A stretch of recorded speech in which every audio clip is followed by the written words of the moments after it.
Baik, kita akan teruskan pembahasan alat-alat optik. Yang ketiga yang akan kita bahas adalah mikroskop. Mikroskop kita gunakan biasanya untuk melihat benda-benda yang ukurannya mikro, sangat kecil sekali. Kalau adik-adik pernah menggunakan mikroskop untuk praktikum biologi, melihat sel hewan, sel tumbuhan, dan sebagainya, itu sudah tidak bisa kita lihat dengan mata telanjang, ya. Nah, lalu mikroskop ini kita lihat ilustrasinya. Ini adalah mata, ini adalah bendanya atau kita sebut objeknya. Maka si mikroskop ini terdiri dari dua buah lensa. Ini mata. Yang dekat dengan benda ini lensanya kita sebut lensa objektif. Lalu yang dekat dengan mata itu lensanya kita sebut lensa okuler. Ya, kalau kita lihat di sini, karena ini benda, ini lensa, maka dari sini ke sini itu kita sebut jarak benda ke lensa. Karena objektif kita sebut SOB, jarak benda ke lensa objektif. Dia akan menghasilkan bayangan di sini. Ini kuman ini akan bertambah besar seperti itu. Ini kita sebut S aksen, S aksen OB. Ini ilustrasinya, ya. Nah, lalu si bayangan ini akan menjadi benda untuk si lensa okuler, ya, seperti itu. Nah, jadi karena si mikroskop ini terdiri dari dua buah lensa, lensa objektif dan okuler, saya akan bikin dua buah persamaan kiri dan kanan. Nah, fungsi dari lensa okuler ini adalah dia fungsinya sebagai loop. Jadi adik-adik harus paham benar dulu, ya. Jadi mikroskop akan lebih mudah dipelajarinya. Nah, karena tadi lensa objektif ini adalah lensa biasa, maka rumusnya di sini kita tinggal ganti aja fokusnya, fokus lensa objektif. Ini jarak benda objektif, ini objektif, ya. Jadi lensa ini lensa biasa, lensa objektif ini, maka rumusnya MOB-nya, perbesaran objektifnya, itu rumus lensa biasa, gitu, ya. Oh sorry, ini SOB. Nah, lalu yang okuler itu adalah ini F-nya FOK, ini SOK, ini S aksen OK. Oke. Nah, karena tadi dibahas lensa okuler berfungsi sebagai loop, maka perbesaran lensa okuler itu merupakan perbesaran loop. Kita udah bahas di video sebelumnya.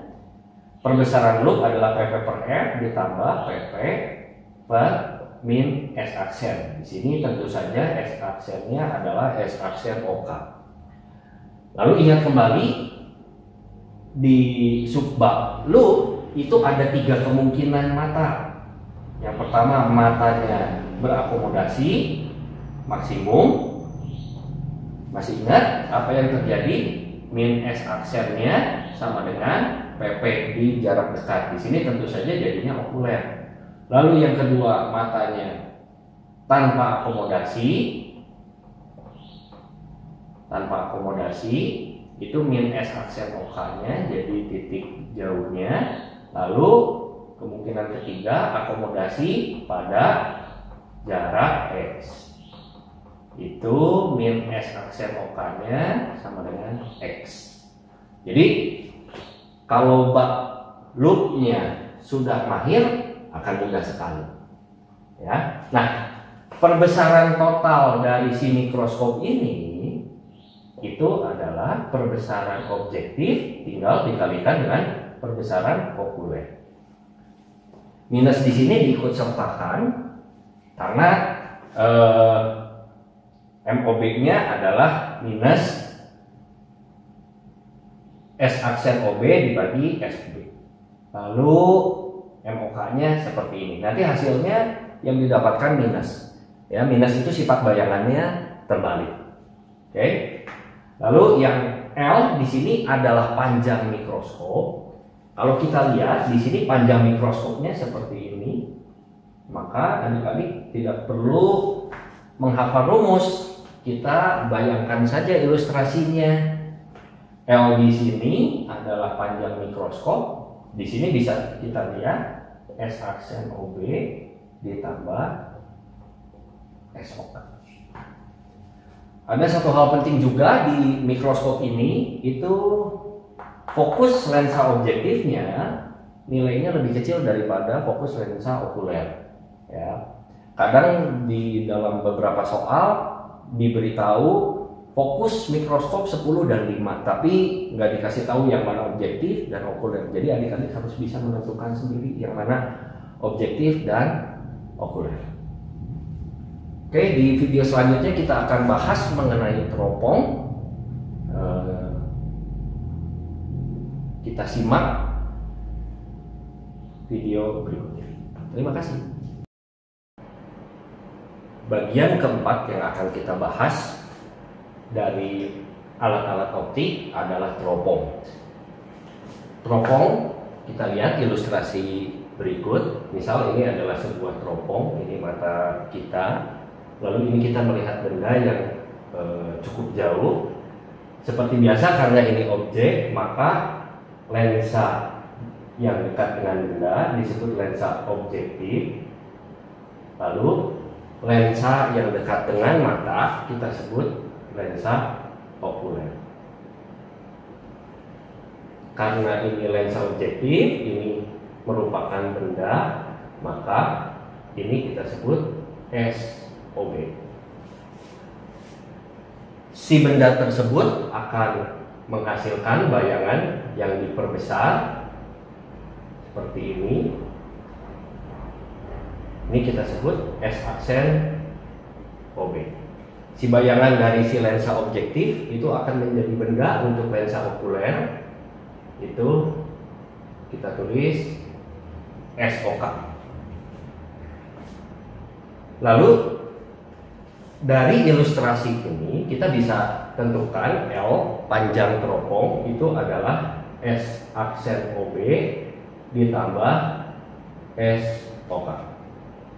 Ini menjadi rumus umum untuk teropong.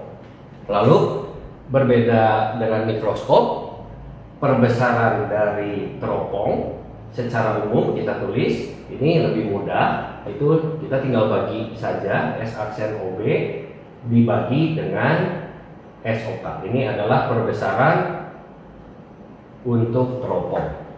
Lalu yang kebalikan dari mikroskop lagi, dalam teropong FOB-nya pasti selalu lebih besar daripada FOK. Sedangkan dalam mikroskop FOB-nya lebih kecil daripada FOK. Ya. Nah, adik-adik, ini sekali lagi ini adalah rumus umum untuk teropong. Jadi kalau tidak disebutkan jenis teropongnya apa, itu akan lebih mudah menggunakan rumus yang ini. Nah, penurunan dari rumus umum ini kita ada punya beberapa jenis teropong. Yang pertama teropong bintang. Tentu saja dari namanya teropong bintang, objek yang akan kita lihat itu adalah bintang. Berarti letak si bendanya, letak si objeknya itu berada di tak hingga sentimeter. Ya, nah teropong ini masih sama menggunakan dua buah lensa cembung, jadi masih berlaku rumus lensa. Kalau kita turunkan rumus lensa 1/f sama dengan 1/s ditambah 1/s aksen, karena ini objektif, kita beri indeks OB semuanya. Nah, teropong bintang tadi bendanya ada di tak berhingga, bintang itu jauh banget. Sehingga ini kalau tak berhingga 1/FOB ini akan menjadi 0 ditambah 1/S aksen OB. Sehingga dari sini ini hilang, kita dapat fokus objektif sama dengan S aksen OB. Nah, rumus umum ini itu otomatis akan berubah. Berubahnya L-nya menjadi S aksen OB-nya menjadi FOB ditambah SOK. M-nya akan berubah menjadi FOB per SOK. Baik, jadi sekarang boleh dikatakan ini adalah rumus umum teropong bintang. Sedangkan yang ini rumus umum untuk teropong. Ya. Nah, sama seperti dengan mikroskop, fungsi okuler itu adalah sebagai loop. Jadi di okuler itu ada 3 kemungkinan akomodasi mata. Yang pertama, kalau akomodasi matanya maksimum. Kalau akomodasi matanya maksimum, maka S aksen OK-nya itu di titik dekat mata, PP. Kalau akomodasinya minimum atau akomodasinya itu tanpa akomodasi, maka S aksen OK-nya akan menjadi PN. Di sini ada minusnya ya. Ini minus S aksen OK sama dengan PP, minus S aksen OK sama dengan PR kalau akomodasinya minimum. Lalu apabila yang melihatnya matanya normal, ini nilainya tak berhingga. Apabila ini yang melihatnya bermata normal, nilai PP-nya menjadi 25 cm. Nah, adik-adik, jadi apabila mata yang digunakan tanpa akomodasi lalu normal, maka S aksen OK di sini menjadi tak hingga. Minusnya boleh pindah ke sini, jadi S aksen OK-nya jadi minus tak hingga. Lalu kita masukkan lagi ke rumus lensa, sehingga nanti bisa didapatkan SOK ini. Ya, jadi yang paling baik tidak menghafal rumus satu persatu. Kita ingat konsep yang ini aja, yang teropong bintang.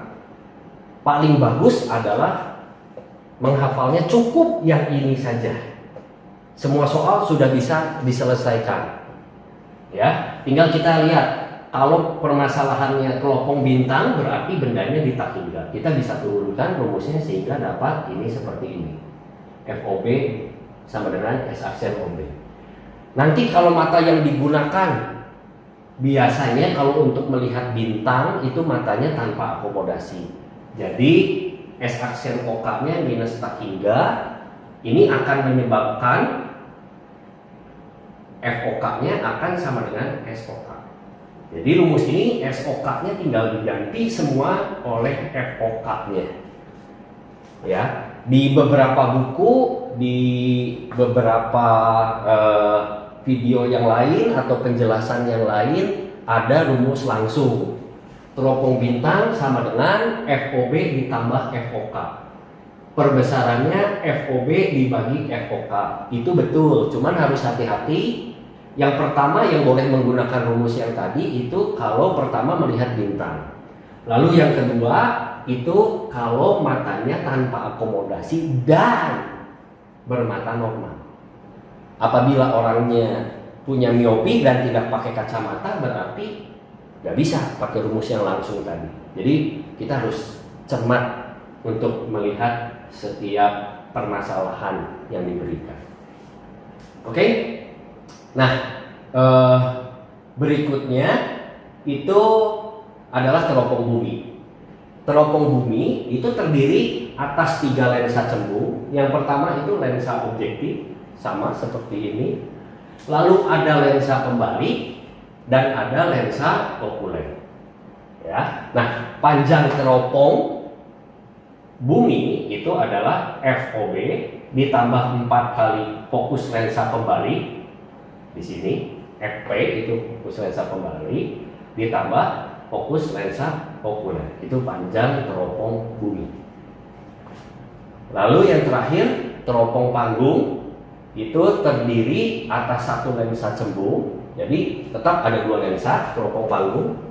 Ini ada lensa cembung, yaitu lensa objektif, dan satu lensa cekung, lensa okuler. Di sini cekung itu fokusnya minus, ya. Yang berfungsi si lensa cekung ini sebagai lensa pembalik. Nah, semuanya dalam teropong ini FOB-nya lebih besar daripada FOK. Untuk yang ini sama, ini sama, ini sama. Ini pun sama. Oke. Sekian penjelasan teropong dari saya. Untuk latihan bisa lihat di video yang lain, kita ada khusus untuk membahas alat optik. Lalu untuk ringkasan, adik-adik bisa download secara gratis di website kami. Silahkan lihat di bagian bawah, itu ada alamat website kita. Adik-adik tinggal masuk lalu tinggal download ringkasannya. Dan ada soal latihan juga. Terima kasih.